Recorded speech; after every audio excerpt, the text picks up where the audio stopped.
Hello, everyone. My name is Cat Oriel with Forbes Breaking News, and today I'm here with Chase Oliver, a Libertarian presidential candidate. Chase, thanks so much for joining me today. Thank you for having me. Of course, so the Libertarian National Convention is this weekend. I want to get your reaction to former President Donald Trump speaking at the convention. What do you think motivated this move? Well, obviously, he thinks he can steal our voters away. He thinks he can somehow attract the libertarian vote. But I think it's going to be really important for us to distinguish how we are very different from Donald Trump and hold him to account for the things that we believe he should be held accountable for during his time as president. So while I wouldn't have invited him to a libertarian stage because he's not necessarily a libertarian speaker, if he's going to be here, we're going to make sure that libertarians are loud and clear in our response. What are some of those differences and reasons why you don't think he should be speaking at the event? Well, for one, we support fiscal, sanity in our country. We don't want to have trillions of dollars being printed every year out of thin air. That creates the inflation that we're all feeling right now with the cost of living increases. And Donald Trump in 1 year, expanded the debt and deficit more than any other president ever has. And in 4 years, he exploded the debt and deficit. He's also continued the warfare around the world with drone warfare, using the Patriot Act and other unconstitutional measures to invade our privacy. He has not really been a bulwark against the invasion of privacy that we've seen. And so there's so many areas where we could disagree on his immigration policy, and I could go on and on. We only have a few minutes, but that's just a few areas where we have very great differences with the Trump administration and Donald Trump himself, in addition to the character traits.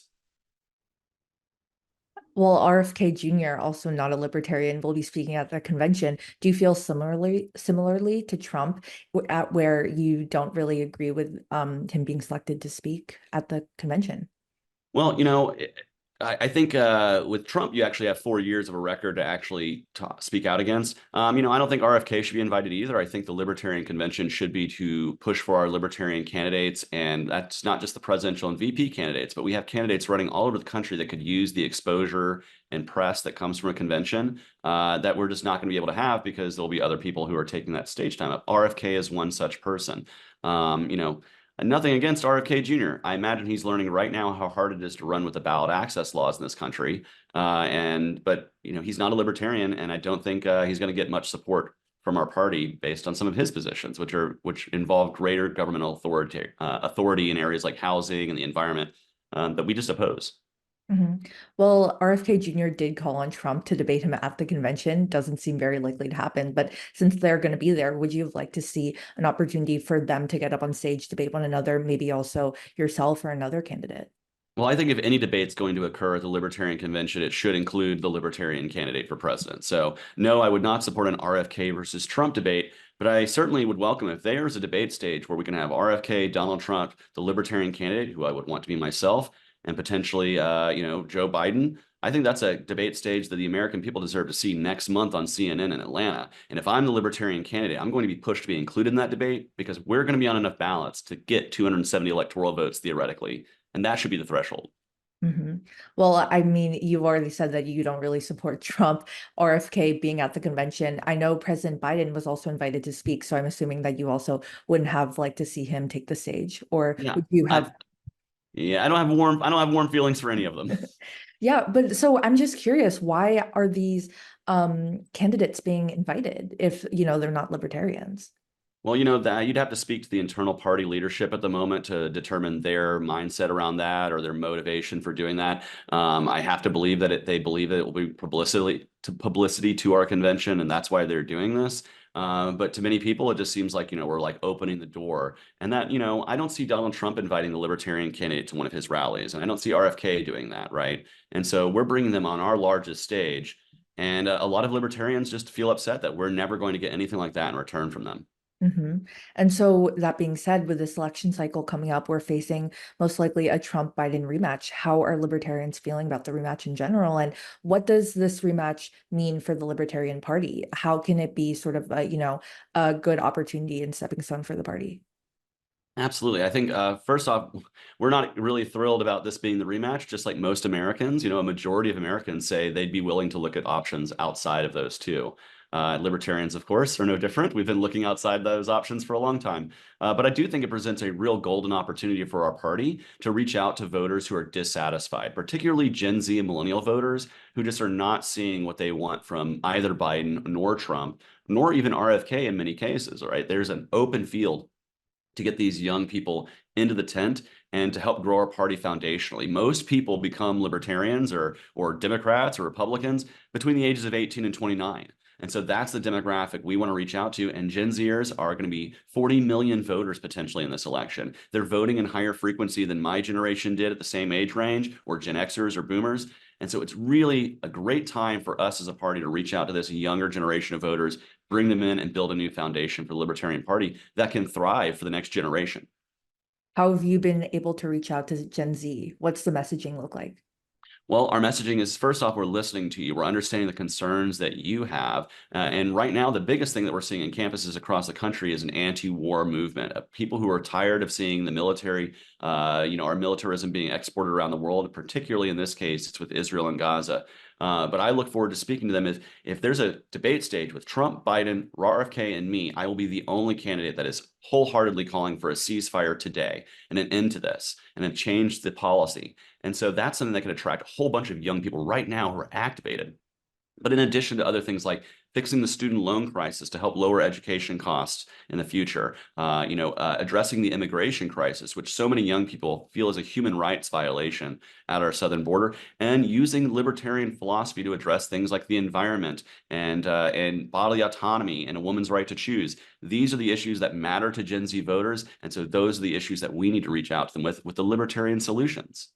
Are you having a lot of success reaching them on social media? I know TikTok, there's some controversy of, the Democrats using that platform for their campaigns. Is that something the Libertarian Party is embracing, meeting Gen Z where they're at, which is Yeah. TikTok, Instagram, online? Yeah, we're already on TikTok and Instagram, as well as the other traditional social media platforms. We're looking to stay engaged there and really break through with the TikTok and Instagram generation. That is where most young people go for their social media, and more young people go to social media for their news. And so if we're going to break through anywhere, it may be not through traditional mainstream media channels in this election with young people. It's going to be TikTok and those other platforms. I'm sure Forbes is active as well, trying to reach out to young viewers. Well, that's where you have to market yourself, and that's where our campaign's already involved. Mhm. So beyond traditional victory, what does victory then look like for libertarians in the fall? I mean, of course, a true victory would be getting a seat in the White House, or elsewhere. But do you think that victory, if you could just persuade the young voters or other voters to just consider looking into the Libertarian Party, what does true victory look like? Yeah, so my campaign we call metrics of victory, right? An outright victory would be the greatest one, as you said. But barring that, it's like how many new members can we grow in the party to help bolster so we have more activists on the ground, more people knocking on doors and making phone calls? Like, what can we do to grow membership? Winning ballot access in states, right? If we hit certain thresholds, we make it easier for people to run as candidates in those states. So we can actually build our bench up with those local races that are very important. And supporting the local races that are already happening. There are winnable, electable libertarian races all over the country that we are identifying, and as a campaign, we're going to be supporting. And then lastly, how many states can we win major party status? We, as a party, the Libertarian Party of Iowa, they earned major party status in 2022. That's what allowed us to have the Libertarian Party Iowa caucuses for the first time. And also, I'm the first candidate for president who's not a Republican or Democrat to ever speak at the Iowa Soapbox event. Those things are made possible when we earn major party status. And so how many states can we earn that? Can we earn ballot access? And what can we do to support growing membership and our and our libertarians who are running on the down ballot? Those are the metrics that I'm going to look to in November and say, I either did a good job or needed to do better. How's your campaign going so far, and how much money have you raised? We're doing great. We've outraised every other candidate in the Libertarian primary in terms of donor support and stewardship. We have donors in all 50 states plus DC. We're nearing the $100,000 mark, which sounds small in terms of national politics, but for a Libertarian primary campaign is a big deal. We've outraised the 2020 field already in terms of the same time period. And we're looking to raise millions of dollars through the general election cycle to really have an outsized impact and punch above our weight with resources. We're a real scrappy bunch, us libertarians. I ran for U.S. Senate in 2022. I forced a runoff. My opponent spent $250 million. I spent 20,000. And so let's see what we can do with $5 or $10 million. Mhm. And so this weekend, the convention's coming up. What are your plans for the convention, and what else should we keep an eye on?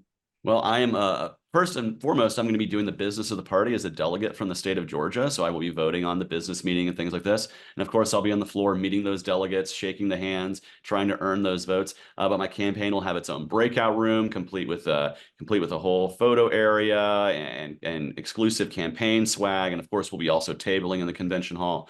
And so we're going to be hosting a cocktail party tomorrow night with a group called the Radical Caucus, those radical, hardcore libertarians. We want to make sure we're reaching out to them. So we're going to have a nice little fun mixer with them.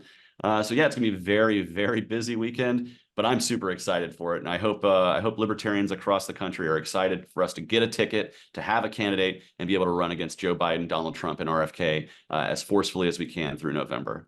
Yeah, and I probably should have started with this, but I'll end with it. For people who just aren't really super familiar with the Libertarian Party, I know we have an extensive interview with you about your background, your campaign on our channel already, but in case, they're just tuning into this interview, can you just give me a snippet of what the Libertarian Party is all about, your candidacy, and why, the two-party system isn't working and we should be steering away from, the traditional candidates like Trump and Biden? Yeah, broadly speaking, libertarians support your right to live your life in peace as you see fit, not as the government sees fit or as other people see fit. We ultimately believe if you're not committing force, fraud, coercion, theft, or violence, you're not violating someone else's liberty, that your life is your life, your body is your body, your business is your business, and your property is your property. It's not mine, and it's not the government's. It's a message of self-ownership, to going back to the most local government, which is ourselves and our ability to self-govern in most cases. And that's really where we're about. We're about reducing the size, scope, and abuse of the state, whether it be the federal government, the state government, or the local government in your life. We want the government's if the government is to exist, its only function is to secure your liberty and to protect your civil rights, not to invade them. And so with that speaking, we want to lower the size of government. We want to end wars at home and abroad and really facilitate peace, prosperity, free markets, and free minds around the world. And you can find our full platform at lp.org. Or you can go to votechaseoliver.com and see my full platform and how that relates this message of individual liberty and the ability for us to determine our own course in life. Well, thank you so much for joining me today. Is there anything else that I didn't ask about yet that you want to add on before we sign off? Well, I think it was a great interview, but if folks want to follow me on social media, they can go to @ChaseForLiberty on all the platforms.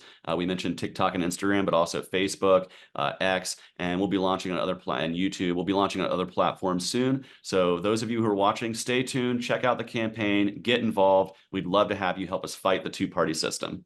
Thank you so much for your time today, Chase. Thank you. Peace, love, and liberty.